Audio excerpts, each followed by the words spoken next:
আল্লাহ কোরআনে বলছেন, হে সুদখোর, আমি আল্লাহর সাথে সুদ খাচ্ছ, ঠিক আছে খাও, শুধু মনে রেখো আমি আল্লাহর সাথে যুদ্ধের ঘোষণা শুনে নাও, তোর লগে আমি যুদ্ধ করুম, দেখি তুই আমার সাথে যুদ্ধ কইরা তোর অভাব কেমনে মিটাস।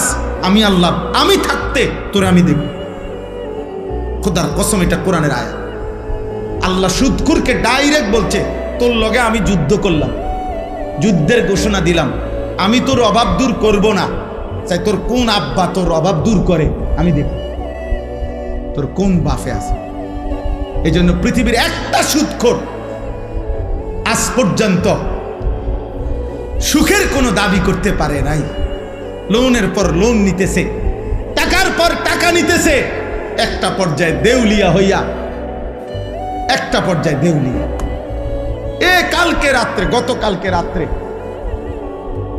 আহা, একজনের কথা আমারে বলতেছে, একজনে শুনাইছে, দোয়া চাইছে যে হুজুর, লোন নিতে নিতে, সুদ নিতে নিতে 400 কোটি টাকা নিছে, নিয়ে একসাথে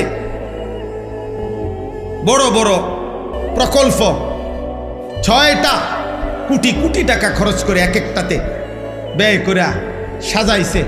এখন যারা টাকা নিছে দিছে ওনারে, সবাই একসাথে টাকা খুঁজতেছে। এখন সে সুদের টাকা সুদ করবে নাকি বেচা কিনা কইরা টাকা উঠাবে, পুঁজি আনবো না লাভ আনবো, কোনো কিছু